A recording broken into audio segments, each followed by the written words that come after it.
the laws of what happens if, God forbid, there's a fire on Shabbos.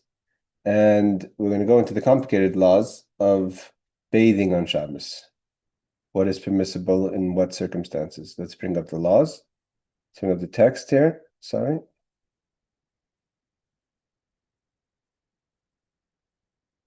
Okay. So we're learning chapter, I believe it's 84.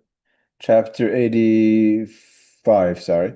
In the Kitzur Shulchan Aruch on laws of Shabbos. And we're dealing with the laws of in the case of, God forbid, a fire on Shabbos.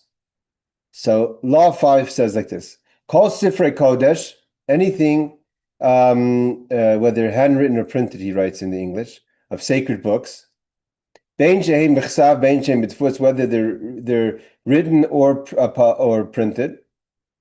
Okay, Matzilan oisem mipnei adleika, we save them from a fire. At the same time, not just a fire, or any other catastrophe like a flood, etc. Even if we're going to bring it out of your house to a courtyard or to a alleyway, a mavoi, like what is he translate the mavoi here? Alleyway.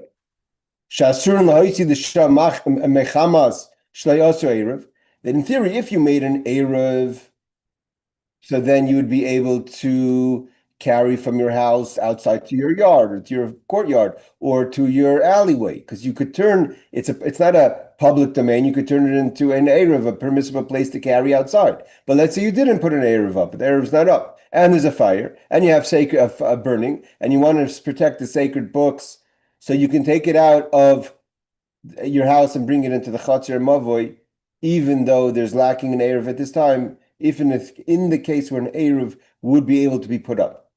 But it has to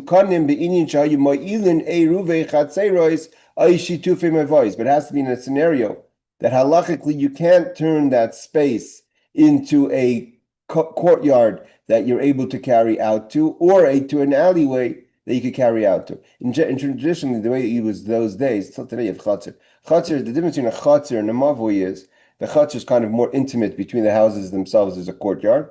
And sometimes they would have that the courtyards, various courtyards of houses would go to alleyways. And from the alleyways, which is called in Hebrew a mavoi, they would go out to the public domain. So you have different, I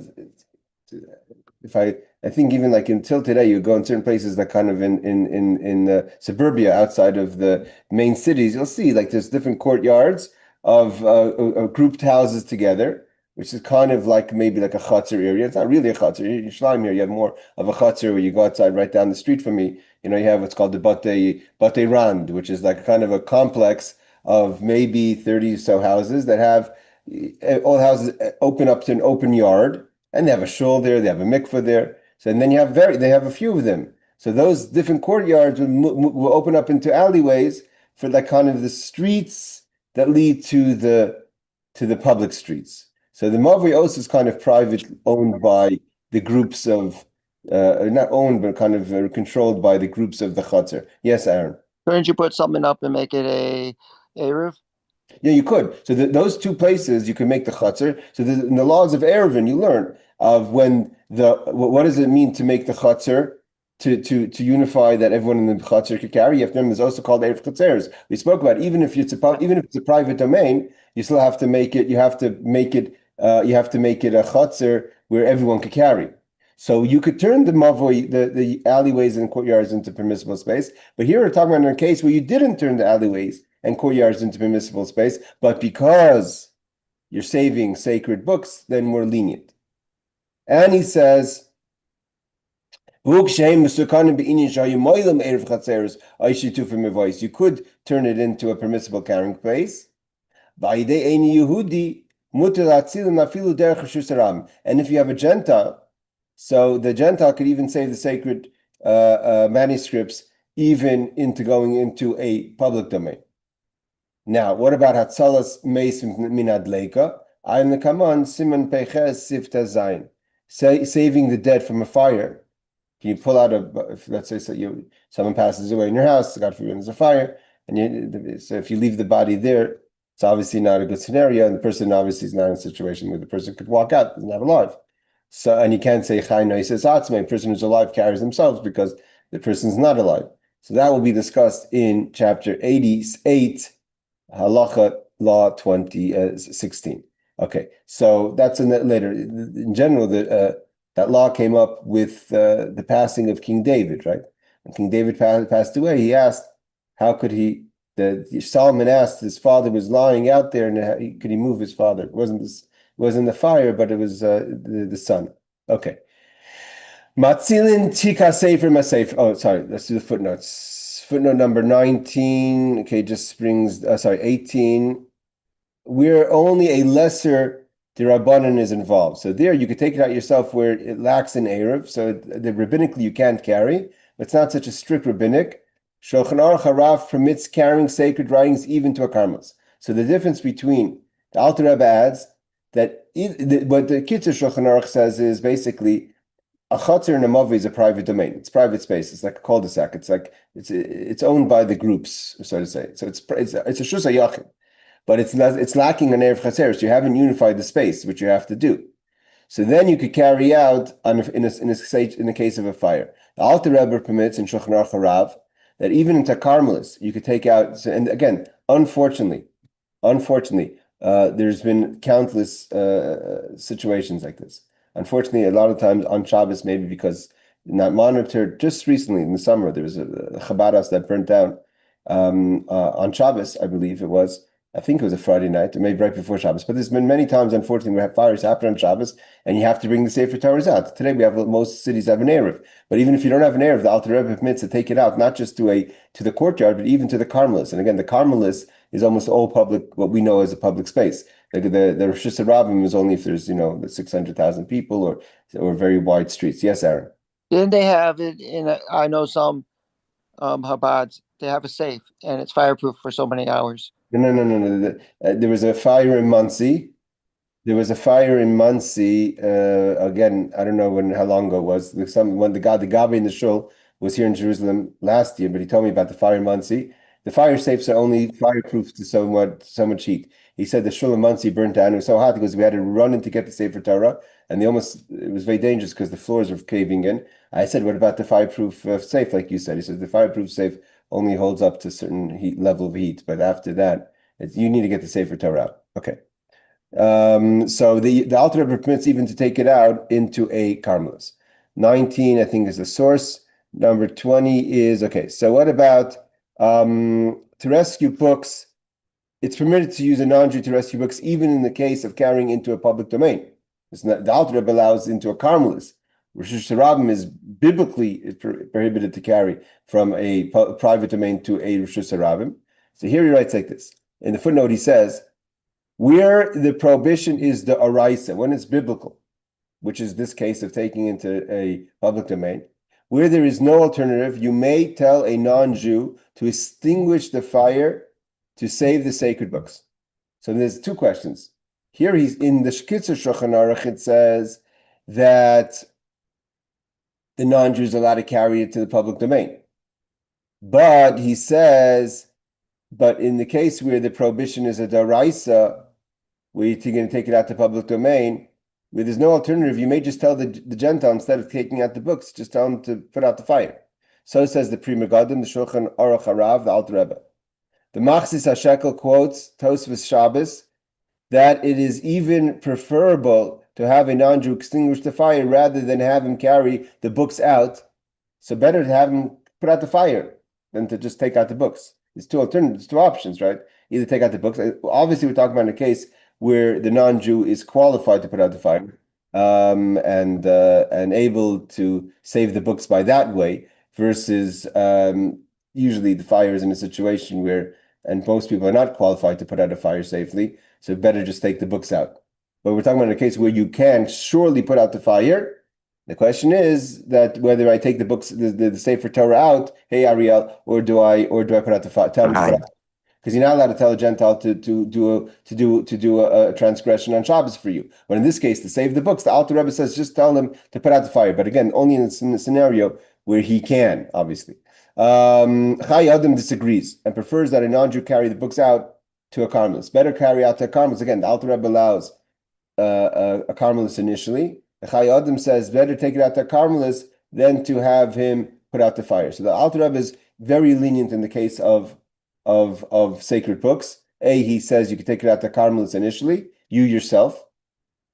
B means you don't have even the Chaya. The other people say that the Gentile can only take it out to a carmelist. The Alter Rebbe says even you could take it out to a carmelist, even a Jew can. Number two is in a case of a deraisa, of a question of a biblical, better just have the Gentile put out the fire. Again, in the case that he can. That's not always the scenario. Okay. Now the question is, what can you take along with the sacred books or scrolls? There's, most sacred scrolls have covers. Is it permissible to take the covers? Maybe you have to take off the cover. Again, if you can, you don't have to be a superhero and try to get yourself in danger by being too careful. Usually we don't have the time to make all these changes. We're talking about you have the time and the mindset to do it. So he says, "Matzilim tika sefer Torah masefer." You can set the coverings, or the bags, so to say, of the books can be taken out with the books, even though they're not as sacred as the books themselves. V'tikat tefillin and matfillin. You don't have to pull the tefillin out of the bags. You can just take the whole bag and pull it out. Again, sometimes these scenarios are, again, but the question would be, he says a shetef gadol. I'm going to give an example. Over the past year or so, we've had many scenarios, and especially with Iran's attacks in Eretz Yisrael, and where people are running into bomb shelters, and there's serious concern. If a rocket does hit, there's serious concern of total destruction.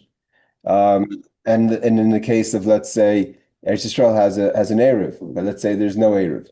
Are you allowed to start grabbing your tefillin on Shabbos when you're running to the bomb shelter, right? So that would be similar questions like what we're talking about here. So disaster that you're trying to protect.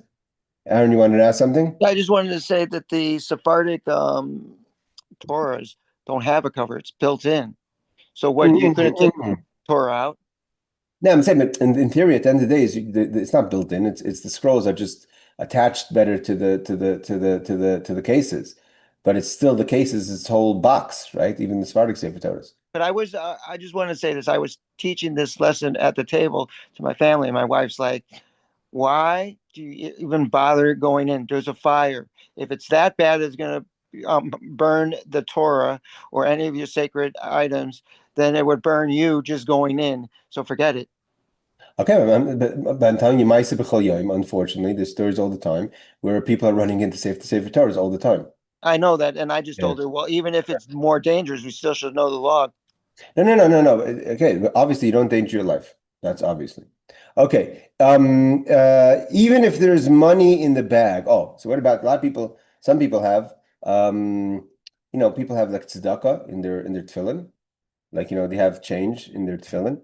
So when they have to give tzedakah before davening. So could you take out your tefillin knowing that you have money inside your bag? It says even if there's money in the bag, you need not shake the money out. So says the Shulchan Aruch 33415. The Vilna Gaon rules that you may place the tefillin inside the money bag in order to salvage the money. Here, the Vilna Gaon adds even another thing. It means the Shulchan Aruch is talking about where there's money in the bag and you're grabbing it, you don't have to shake it out. The Vilna Gaon says you could even put the tefillin into a bag of money and by that way saving the money along with the tefillin. The Taz, we just learned about the Taz in our halacha class, Motzei Shabbos, the story of the Taz. So the Taz and the Magen Avram disagree with the Vilna Gaon. They lived way before him, but they disagree. They don't permit to put the tefillin into a bag of money. So by saving the tefillin, you're saving the money. The Shulchan Aruch Rav, the Alter Rebbe, seems to rule that even having already placed the tefillin with the money may not be saved. Doesn't say what to do, but it seems like the Alter Rebbe is more strict in this case to shake the money out. Seems like. Okay, let's continue. Law number 7. Sefer Torah koidim lahatzil shor sfarim. This is Aaron's question. When you have a question, what do you say first? First goes the Torah scrolls. Simple enough. No need for commentary on that. Kishiyesh chash safek sakanis nefashis. What about, okay, this is what we talked about initially. And it's interesting that he puts this law at the end, not the beginning. In theory, this should be the first law, that if in the case of endangered life, you could put out mutter l'chabes is like you could put out the fire. The reason he must probably waits till the end to put this in is because some people will just read the first and this, stop not looking into details. Oh, it's dangerous. I'm putting out the fire. So first he goes into all the ways of being cautious and caring about Shabbos and only, trying to use to only take things out of a fire that are permissible, foods like we learned last week and other clothing, etc. And then at the end, when he goes after we know all the laws up until the point of sakanas nefashis, up until the point of when life is endangered, then he tells us the halacha. But it's a question of life, no questions. Put out the fire. Sometimes when a person hears the easy way out, you don't follow the details. But first, he tells us all the laws of how exactly before the question of endangered life comes into play. So then you have to know what you could take out, when you could take out, etc., etc. So he says like this: but when there's a question of life endangerment because of the fire, so is like you could put out the fire, and we discussed this last week. Again, you have to be careful. Putting out a fire is biblically mamish. It's not like a hint in the Torah. Lo yisav it's clearly, we talk about fire on Shabbos. It's clearly in the Torah, so it's biblical. So you have to be careful. Like last week, Rebecca asked the question: "What happens if it happens sometimes? It happens in my house more than I would like. When the floating wick, the not just the wick, what is it called? The cork that's holding that creates the float." Comes out, goes on fire, and it kind of makes a little bit of a torch, and the glass starts darkening, and sometimes it could even crack and break, and you're scared it's going to spread a fire. So you have to be careful and watch it, but you have to not be so trigger happy to put it out because it's a biblical. But you have to make a good judgment call on that. If you're living amongst the Gentiles, even if the fire is in the Gentile's house, and you say, well, it's not my house, someone else's house, but the fire is the fire beyond borders, right? Doesn't ask what your religion is. So if the fire is burning, just put it out. Obviously, he says everything has to be according to the situation. He says again, only to put out the fire is permissible, but you cannot desecrate the Shabbos for money reasons. What happens if a person can't control their nerves and goes and saves valuable things when it's not permissible on Shabbos in a non-permissible way or scenario? And again, it's not a question of lives; it's a question of money, right? You could save everyone in the city, that's clear. But you're scared about your property or the monies, and you gave into, so to say, your fears. You should go to a rabbi, a rav, and ask them what kind of tshuva, repentance, you have to do for violating the Shabbos. Okay, I just want to say that my father tells the story. My great-grandfather, he was a rav himself, a big rav in the city, Rakashik. Later, he was the mashpia in 770. His name is Reb Shmuel Levitin. That he was arrested by the communists, and he was 2.5 years. He was a half a year in prison, and then an additional 2.5 years in Siberia for his work in Judaism. Means he was doing opening mikvahs and setting up schools, which was counter-revolutionary. They were trying to crush any religious, especially Jewish and even Christian, all religions were being arrested, etc. And my great-grandfather was arrested amongst them at the time. And when he was arrested on Shabbos. And he arrested on Shabbos, I believe he took with him his tefillin, and he took with him, again, this is like if he wouldn't take his tefillin, he wouldn't have tefillin. I think he took with him his tefillin, and he took the Torah Or, which we learn every Sunday night, which is the teachings of Chassidus of the Alter Rebbe on the Parsha. So he took with him a Torah Or, I believe, and a tefillin, but the Torah Or for sure. I think the tefillin as well.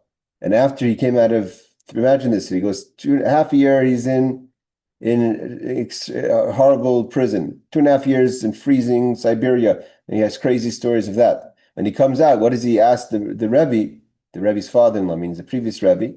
He asked, like he says over here, asked a tikkun. He asked for that he should give him a way of tshuva for carrying on Shabbos. He carried What did he carry? He didn't carry money. He carried a sefer. He carried a sefer chassidus. He knew if he wouldn't take the book with him, he would have nothing to learn for who knows how long. And he was away for 3 years.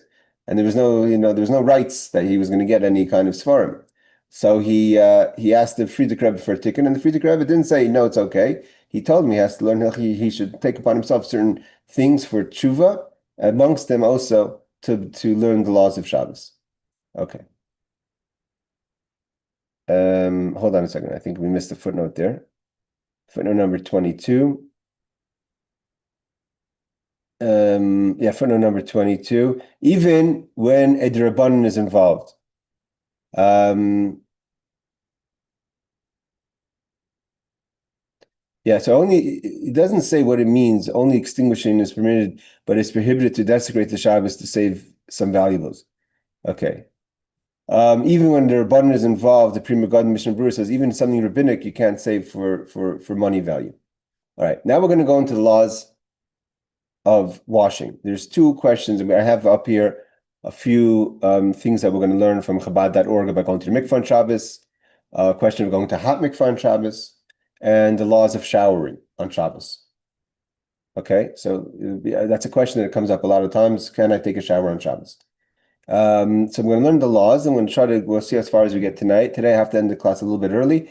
I have to make the 7 o'clock minyan, but we'll try to get as far as we can and then get to the questions, to the more expanded kind of tshuvos that are written up nowadays because the question, for instance, what's more a question is maybe today people are more needing to be showered daily than once upon a time. I remember that we have when I was learning getting my smicha. So I remember asking then my teacher in Australia, Rabbi Levin, who ran our Smicha Institute, and it was the 9 days. We know that we don't wash in the 9 days, we don't shower in the 9 days, meaning the 9 days prior to the destruction of the temple, that we remember the destruction on the 9th of Av. So the entire month of Av, from the beginning to the 9th day, one doesn't shower except for before around Shabbos. But I asked him, but it's in Shulchan Aruch, it says an istinus. An istinus is a very, particular person who's, today we would call them OCD clean. So then then there's the kind of permissible, it's more permissible so he said that today everyone is an istinus. Today people, not to shower, it's not acceptable. So everyone's hygiene, or whether it's that the environment is different, the foods we're eating are different. Not saying people weren't clean back in the day, but it could be that there's more exposure today where people feel the need to shower more regularly, and he said therefore his opinion was it's more permissible nowadays to shower in the 9 days than it once was. So these questions are also coming up with regard to Shabbos. Okay. It's prohibited to wash your whole body or even most of your body in chamim, hot water, on Shabbos. Afilu hu chamu be'erev Shabbos, even if the water was heated before Shabbos, and that means we're going to see the questions of the boiler. Israel runs on a solar system. There's a lot of questions here. The question is also not just that the water. What happens when you take water out of a boiler? So the boiler gets filled up. Cold water goes in. So two things happen. A is it could trigger the pilot to start heating up the cooler water now. And even if it doesn't trigger the pilot, there's enough hot water left in the boiler that's heating up the cold water on its own on Shabbos. So there's a lot of questions about using hot water. But let's say in theory, you had a huge bowl of hot water, like in ancient times, off the fire, and it's off the fire, and it's not on the fire anymore. And there's no cold water coming in, there's no boiler, it's just a big bowl. So even if the water was preheated before Shabbos, you're not allowed to wash in hot water on Shabbos. Even if you're not doing it all at once. But lim, which could come into the question of shower. Aser b'roiv gufa, if you're washing most of your body, it's prohibited. It means seemingly just to wash your hands with hot water that's already been preheated is something else. But if you're going to end up washing most of your body, even if it's going to be done in parts, arm, leg, etc., but the conclusions of your whole body, and the water is preheated before Shabbos, it's prohibited. Yes, Rebecca. So if that's the case, then why are you allowed to go to the mikvah on Shabbos? Okay, we're gonna get to the question. The mikvah is a And big. also, why can women take a bath or a shower on Shabbos in preparation for the mikvah? We're gonna get to all that. Okay. Yes, Aaron. Um, my wife told me that her brother, who lives in Israel, um, has in Bat Yam, he gives his kids baths on Shabbos because they have something for solar on the roof of their building. But we're gonna all the questions of solar and boilers. We're gonna get into the solar is not so simple either because when if you're causing there's the power of sun is also connect is rabbinic on Shabbos. We're gonna go into all those questions in the footnotes over here, especially when Rabbi Avad Yosef's son discusses it. And so we have these questions asked. There's a note to Behuda. There's a basis for some sort of leniency. Okay. Asr b'roiv gufa. Afilu likonis l'merchatz, even to enter into a bathhouse, solely rak lahazia, to sweat it out, is forbidden. Gamkinas is also forbidden on Shabbos. Okay, this is the basis of the law. But to wash your hands and face with water that was preheated. Now, again, preheated, you have to remember, preheated doesn't mean that your boiler was set and it was, it was before Shabbos. You have to remember this, the preheated in the literal idea of the translation is water that is preheated and not going to be replenished. Again, the problem is that with the boilers and the solar system is that as you take hot water out, there's cold water going in. That's a separate issue. Okay.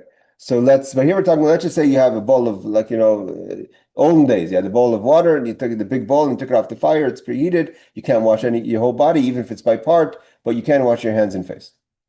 Footnote number 1, 2, and 3 in this. So we have like this.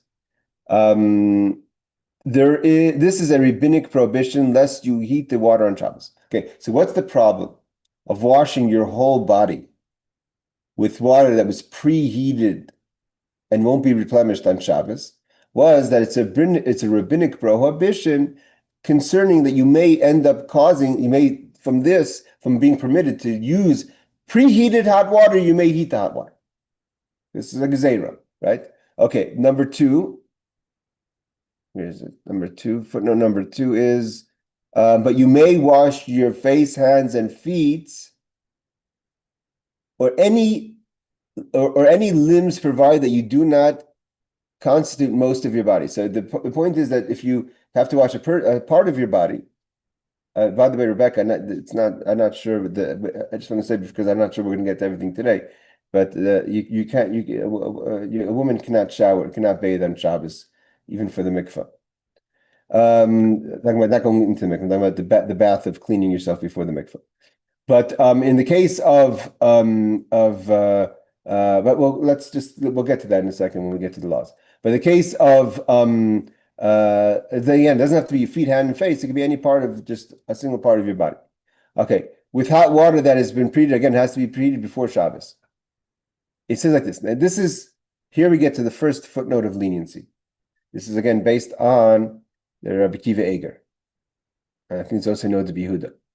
If you are experiencing great discomfort, so what's the definition of great discomfort?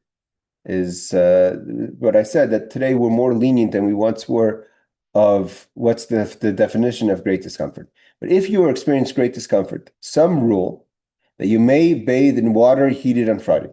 So the Bir Halacha, Rabbi Kiva Eger, before Friday. I believe that's the Noda B'Yehuda. Means if you experience great discomfort, and this is the basis of people who shower on Shabbos.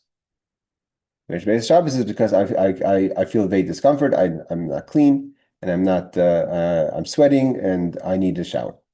So then that's the basis of taking a cold shower on Shabbos. Again, to use hot water that you're causing the pilot, that's biblical. That's a problem. We're talking about even taking a cold shower or water that was preheated, etc.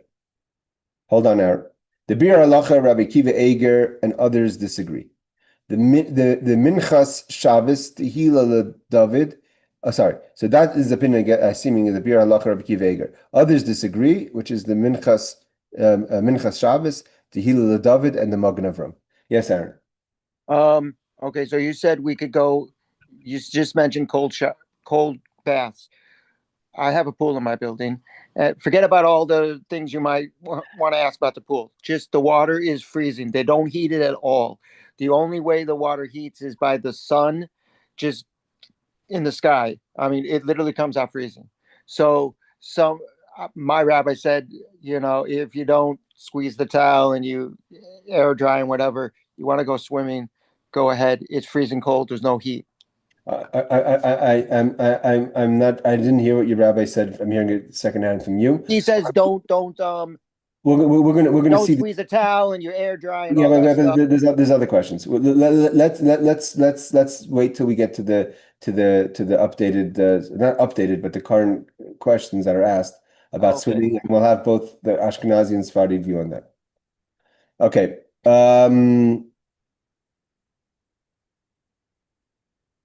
Let's actually, I'm gonna stop here. Let's start with Rabbi Avad Yosef's Bir Halacha Yomit. What's beer laka mean? This is explaining the law. Okay. So in the previous halachas, we have discussed, there's two questions. We have Rebecca talked about the mikvah, and we talk about general showers. Let's start with the showers. In the previous halacha, we discussed that one may not wash one's body with hot water on Shabbos. That's based on what we just learned now. This means that even if the water was heated in a permissible fashion, such as being heated before the onset of Shabbos, or being heated on Shabbos by a solar water heater, which is what you're talking about, your brother-in-law in Bat Yam, it is nevertheless forbidden to wash one's body with water on Shabbos, wash one's body with this water, it means preheated water, on Shabbos, for our sages prohibit this, so that the bathhouse attendants will not come to desecrate the Shabbos, because we're scared if people are going to bathe on Shabbos in hot water, even if the water is preheated, people are going to end up heating the water. Okay, now here comes the Rabbi Kiva Eger. Sorry, not the Noda B'Yehuda, the Rabbi Kiva Eger, which we quoted in the Kitzur. Footnote number 3. Hagon Rabbeinu Kiva Eger, in chapter 23-29. So Rabbi Kiva Eger lived just about after the time of the Alter Rebbe, so about 1800s or so, writes that if one is in great discomfort or suffering, even if one is not actually ill, but you're just really uncomfortable, one may wash one's entire body with hot water on Shabbos. Meaning, this means that if one is accustomed, and this is what Rabbi Avad Yosef's Halacha Yomit is explaining what it means, that this is the basis of people who shower on Shabbos. This means that if one is accustomed to washing one's entire body every single day, and if one does not take a shower on the Shabbat, this will cause him or her great discomfort.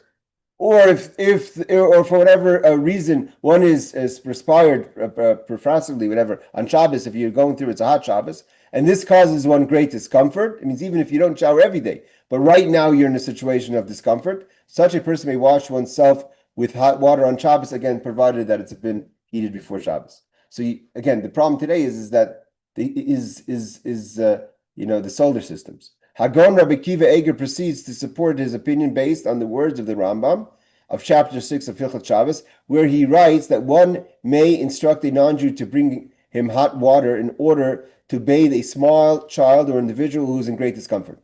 So based on the Rambam, which says that you could have a non-Jew bring hot water, so you could use hot water that has been preheated before Shabbos.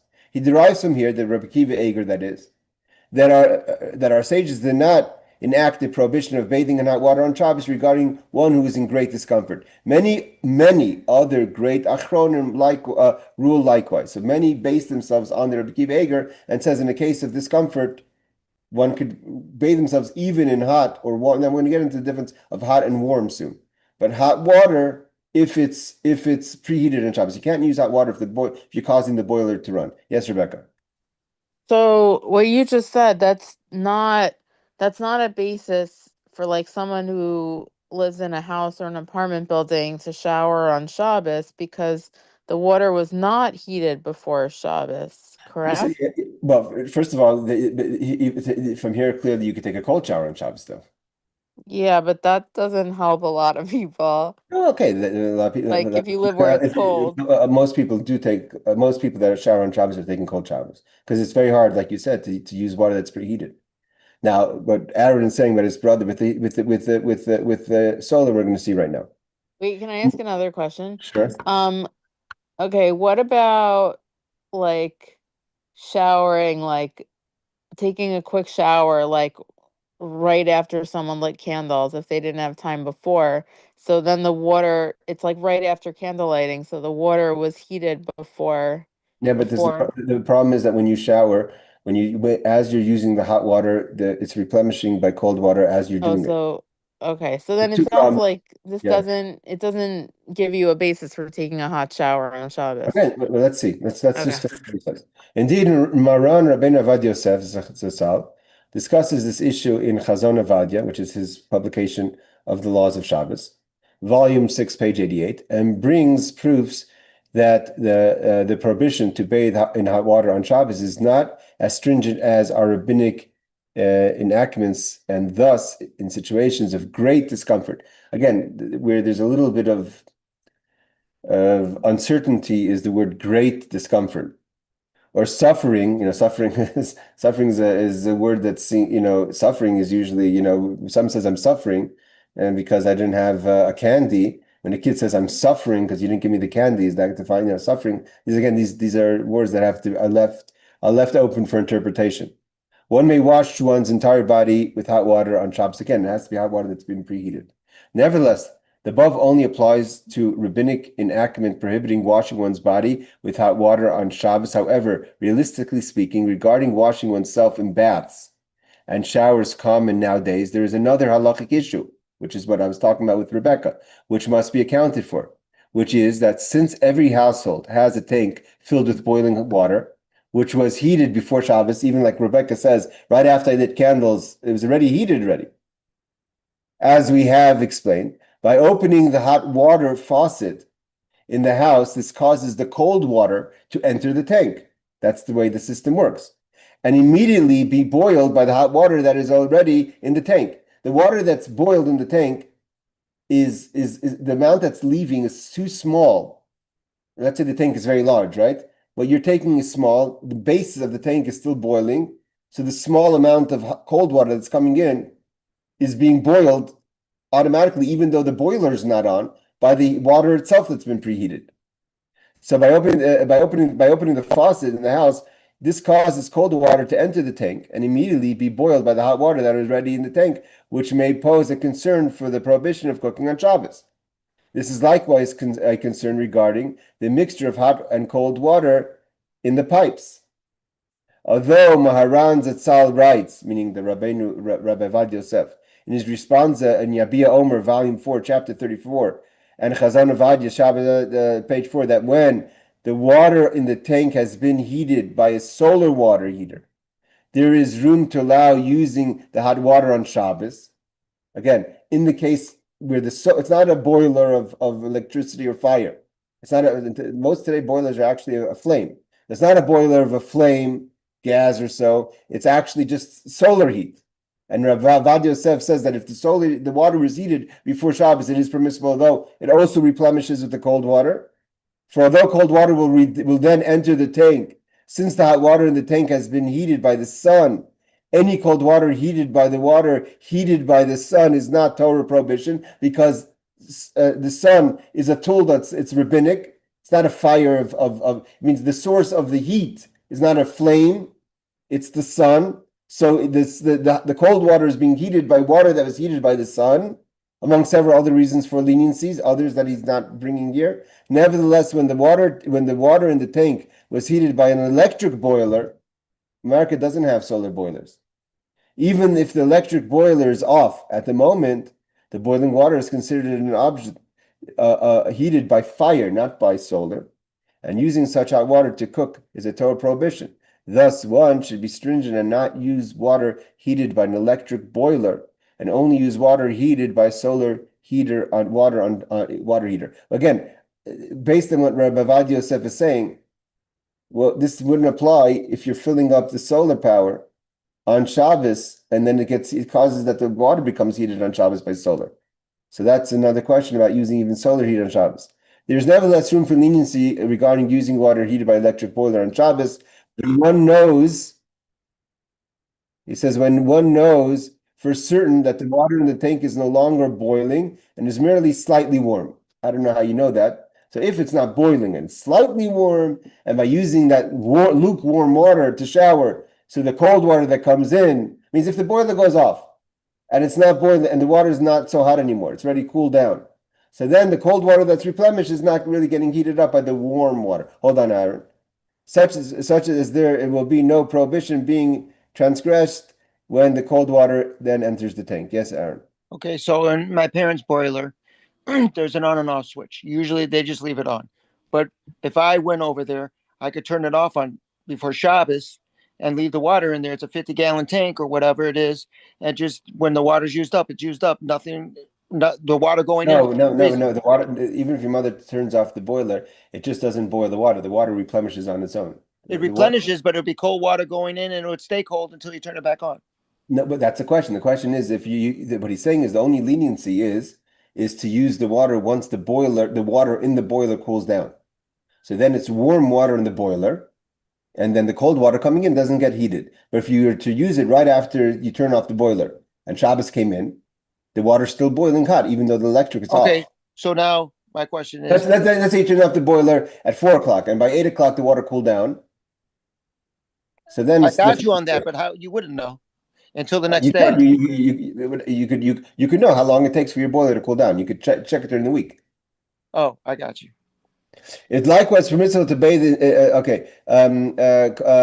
yeah, so it's luke water. It is likewise permissible to bathe infants in hot water on Shabbos when the water was already heated by solar water heater, or the water was heated before Shabbos and is now lukewarm. Okay. Following the above discussion, such solar water heaters and electric boilers are most common form of water heating in Israel. In the United States, however, at least in New York area, the common form of household water heated is a gas boiler, which is a large tank filled with water under which there is a constant flame burning pilot. There is a thermostat within the, how do you pronounce that? Apparatus, which senses when the heat of the water dips under a certain temperature and then proceeds to ignite a larger flame under the boiler and reboils the water in the tank, such that the water in the tank will be hot at all times. Thus, based on the rationale discussed above, one must be stringent and not use hot water at all from such a tank on Shabbos. Similar, because imamish is deraisa. It's a fire that's being ignited by the water cooling down. Similar to the law regarding electric boiler. The leniency regarding the electric boiler we have discussed above will not apply to gas boiler with a pilot, since, as we have established, the water is in such a tank remains hot at all times. It never cools down, and will therefore boil any cold water that enters the tank. As opposed to the hot water in an electric boiler, which after being turned off, like Aaron said in his parents' house, will eventually cool off. Therefore, none of the permissible methods of bathing with hot water on Shabbos will apply, such as gas boilers with a pilot. So the pilot boiler system will never work. For although the issue of the prohibition to wash oneself with hot water on Shabbat may have been dealt with, the concern of the prohibition of cooking Shabbos still exists. For further references, see Responsa of Yabi Omer, chapter 35. Let's just read the summary. The summary is one may not wash one's entire body with hot water on Shabbos. One who experiences great discomfort as a result of not being able to shower on the Shabbos may wash oneself with water heated by a solar water heater before Shabbos. It's likewise permissible to bathe an infant with water heated by a solar water heater. Okay, the summary is not as good as the main part. Does this answer most of your questions, guys? Basically, the bottom line is that if you want to be lenient, you have to have an electric boiler, and the water have to have cooled down. You can only use water in a boiler, basically lukewarm, unless you have a solar. It seems like the solar, he doesn't say here about the solar being used during the day, that by causing the cold water to go in and be heated by the sun, as opposed to if it was heated before Shabbos. Although the water you're using, he doesn't discuss that one case. It means if you have a solar water, couldn't you use the water throughout the day? Unless the solar has been turned off. I think there's a way to turn off the solar. If you could turn off the solar, so then the water is preheated, then it's not going to be heated on Shabbos. Yes, Aaron. How do you turn off the solar? Because it's the sun. The sun rises and No, no, falls. no, no, no. I know. I think you could shut off that there's no circulation. Or you mean no new water comes in?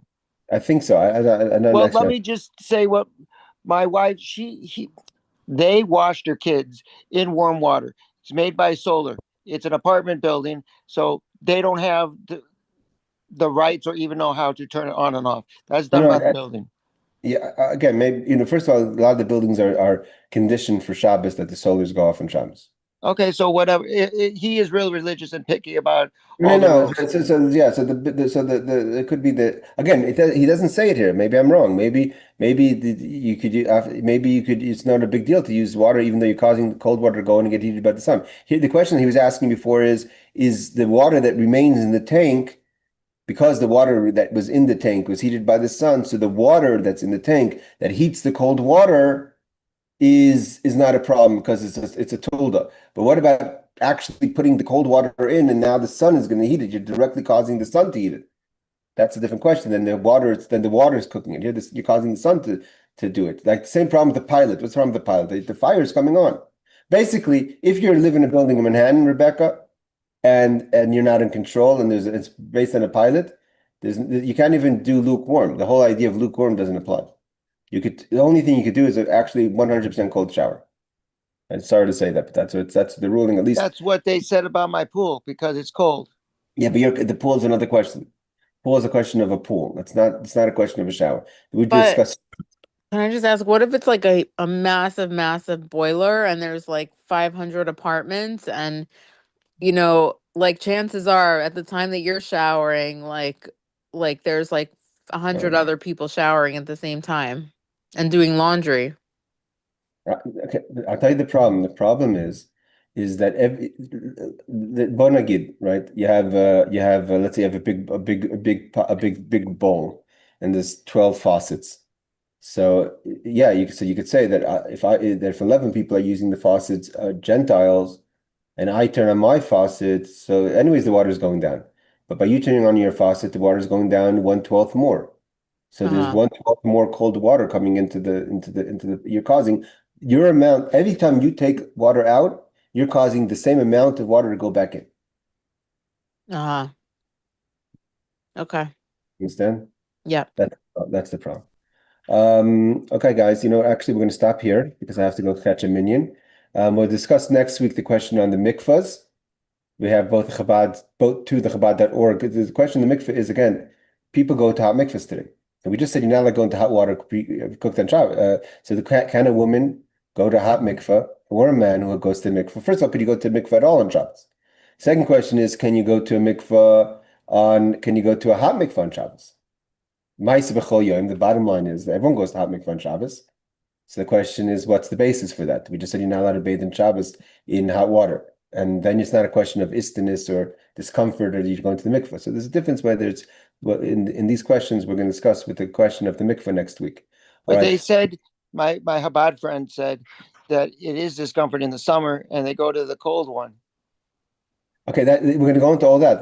For instance, bottom line is you're not allowed to. First of all, you're going to see about your rabbis. You're going to have to put a pin on it till next week about your rabbi's ruling of swimming in a cold bath pool on Shabbos. We'll see about that's going to be discussed next week. But as far as the mikveh goes, one thing you definitely can't do is linger in the mikveh. You go in and go out.